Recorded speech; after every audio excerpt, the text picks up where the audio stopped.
to hop up on here to make sure everybody's aware of what is going on right now. I am seized, obviously, by the Charlie Kirk assassination trial, and I want to make sure I'm breaking down to the public what is happening, because there's a hearing live right now, the defense versus the prosecution. Prosecution is representing Erika Kirk because she is the victim on this case, and you might recall that Erika did this news hit a while ago. It was kind of weird, where she just asserted, and then they passed around, that she really wanted to make sure that her right to a speedy trial was observed, okay? And I was like, okay, that's kind of weird. Like, but why? Well, it turns out that now we are understanding that this is going to be the prosecution's strategy, and I will be very clear here. I do not believe Tyler Robinson assassinated Charlie Kirk, and I believe that Turning Point USA is implicated in this moment in a cover-up of sorts, okay? What various roles were played, but to me, looking at the evidence, which I have done more than anybody else, there is a cover-up taking place, and this hearing proves it, okay? So they were supposed to have a probable cause hearing in May. It is slated on the calendar. When they agreed to do this in May, the defense, Tyler Robinson's defense, was like, well, we shouldn't set a date until we all get our discovery requests. And they were like, we're just going to put it on the calendar. Don't worry. We're just going to throw it on the calendar. And then, of course, if you guys don't have what you need, the case will not go forward. Lo and behold, Erika goes on Fox News and says, I want to make sure it's a speedy trial on the victim, whatever. And so now we're hearing that directly from the defense, and the prosecution is not disputing this, they both agree that the ATF and the FBI will not hand over their data files that they have had in their possession since September, despite multiple requests from the defense. They're like, we literally cannot have this hearing because we have not been given any data files. What am I talking about? This is crucial. Erika's team is arguing, we want the hearing to go through anyways, it's just a probable cause hearing. Okay, but they are basing this probable cause hearing, they want this to be televised, and they're going to say, what evidence do you have that Tyler Robinson did this? And the prosecution is going to say, well, we have his fingerprints that are on the gun. Well, what they're not telling you is that they're saying they have his fingerprints on the gun. That's just a summary report that the FBI gave to the defense. The defense is saying, okay, now can we see the digitized files? Can we see the fingerprints? Can we see your process and how you got this? No.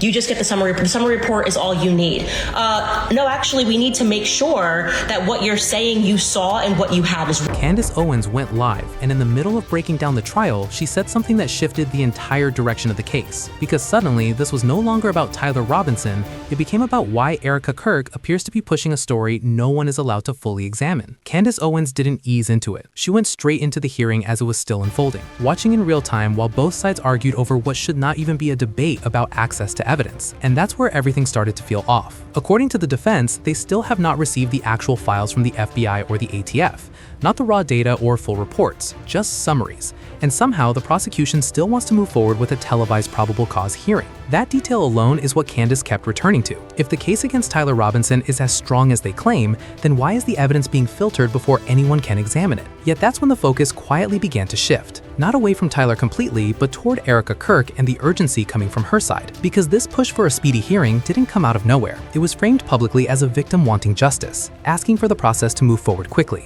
But once you line up the timing, it starts to look more like pressure.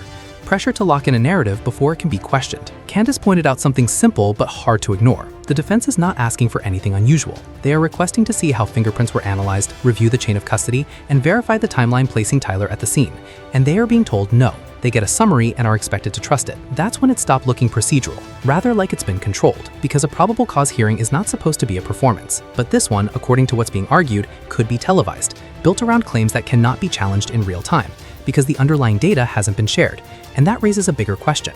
Why push something into the spotlight before the foundation is even visible? And this is where older stories start connecting, not as proof of anything on their own, but as pieces that begin to line up. There was the casting tape, the one Candace resurfaced showing a completely different version of Erika. Energetic, playful, chasing attention in a reality TV audition setting. Really handsome. You look gorgeous. Are you fixing my... Got a little bacon. Babe, that's deep in there. Give them cleavage? People want cleavage. Showcase it. Sex sells, babe. Sex sells. That's me. That's against our religion. It's not. It's within the confines of marriage. A version that doesn't match the disciplined, reserved image she presents today. On its own, that's not unusual. People change and evolve. But critics didn't focus on the past itself. They focused on how that past seemed to be carefully reframed. Because publicly, Erika described a very controlled lifestyle before meeting Charlie Kirk. Minimal distractions, no chaotic social environments. A completely different tone from what those older clips and photos appear to show. And once that contrast became visible, people started asking why that version of her story was presented in such a cleaned up way, and whether anything important was left out in the process. I never dated here because I saw vicariously through my roommate how terrible it was. Somehow getting drinks was the replacement of having coffee and breakfast. I personally would rather have coffee or brunch with someone than go, I don't drink. I find it unproductive, not because I'm holier than whatever. I just don't operate that way. But I always thought it was very strange how she would go to drinks with one guy and then go to dinner with another. So it goes twofold here. So if you're expecting to marry someone that I was blessed with, like a Charlie, you have to be the type of woman that will attract a Charlie. Are you going to church? Are you going to Bible school? That came to timeline questions. Before entering political circles, Erika had already moved through spaces tied to visibility and influence, pageants, fashion opportunities, and networking environments that often overlap more than people realize.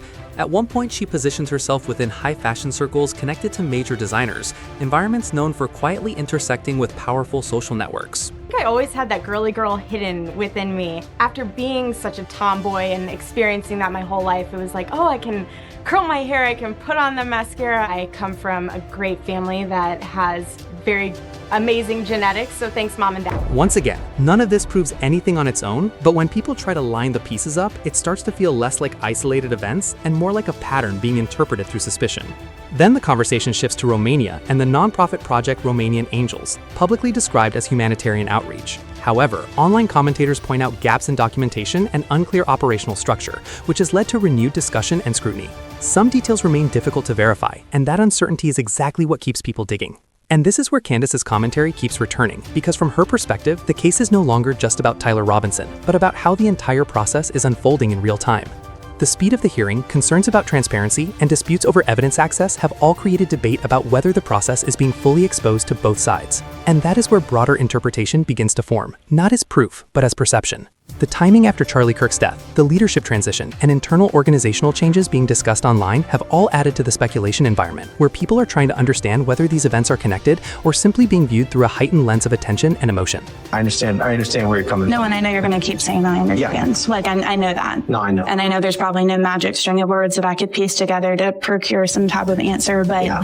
I think on a surface level, like, I'm not going to walk out of here until I say my piece. Like, I mean, y'all know this. I just worked a series of 80, 90-hour weeks plus for AmFest. Yeah, I think I've had no direction or explanation since we've come back. Our CEO has been assassinated. I've done nothing but backwards for this organization, to the point where I'm wondering if this is a prank.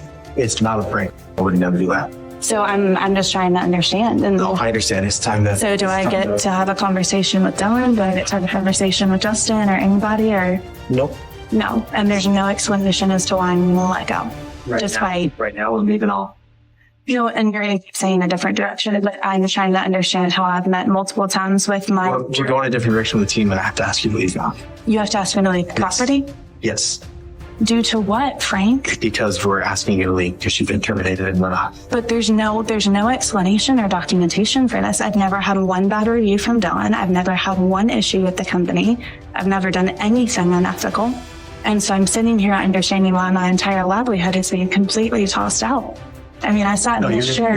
you're gonna do great things. No, and I You're plan likely to. I don't think you're being tossed out. I think you're Well- very successful. Well, my paycheck every other week is being tossed out, Frank, with absolutely no warning whatsoever. I understand. But at this time, it's time for you to. It's time for me to go. Why? Like this is the because treatment that Turning Point is offering now. It's time to go. Frank, this is crazy. Yeah, I understand where you're coming from. I don't think you do. This feels very heartless. This feels without emotion. I do understand where you're coming from. This feels completely without. You also see it in the leaked audio Candace referenced, conversations about merchandise tied to Charlie's name happening almost immediately after his passing. You see it in public appearances, the push to maintain control of the narrative, to define how the story is told before others can. And now you see it in the courtroom, where every detail, every delay, and every dispute over evidence access is being closely watched and interpreted by people trying to understand whether this is just procedure playing out or something that feels more tightly managed from the outside perspective. You can see from behind me, this is a recreation of the tent where Charlie Kirk lost his life at Utah University in September, and people are taking selfies with it. I can't. I cannot. I am not capable of whatever that. When I saw this, I realized I do not know enough words. I had to consult a thesaurus, and I still could not land upon the correct adjective to describe how I felt when I saw that tent. People taking selfies under a recreation. I don't know if it's actually the tent. It looks like it's pretty old, or a tent that Charlie died under. That's what was happening at AmFest. Horrified. I was aghast. I don't think I ever described myself as aghast. I was aghast. It was ghastly to look at that and to realize that they made a conscious decision to allow that to happen. To what end? Because if everything is as clear as it's being presented, then there should be no issue with full transparency, allowing both sides to review the files, verify the claims, and ensure the process can withstand scrutiny before moving forward. But that's not what people feel is happening. Instead, there appears to be a push to proceed even while questions about missing or incomplete information remain unresolved. And that is the detail that changes how some observers are interpreting the situation. Because once you look at it through that lens, it stops being only about what allegedly happened, and becomes about how the process itself is unfolding and why certain figures are being discussed more than others in the public conversation. Candace Owens, according to her supporters and critics alike, continues to highlight inconsistencies as they emerge, drawing attention to details that might otherwise be overlooked and keeping the discussion active across online platforms. As a result, audiences are now watching not only the case itself, but also the surrounding behavior, timing, claims, and gaps in available information. Different voices online are reacting in different ways, some supporting her scrutiny, others questioning her interpretation, and many simply trying to make sense of conflicting narratives. And as the conversation continues to evolve, one question keeps resurfacing across discussions. If the situation is as straightforward as it is being presented, why does it feel so heavily debated and so closely scrutinized at every step? What do you think? Drop your thoughts in the comments, and if you're following the full breakdown, make sure to like, subscribe, and stay tuned, because the next update is already building momentum.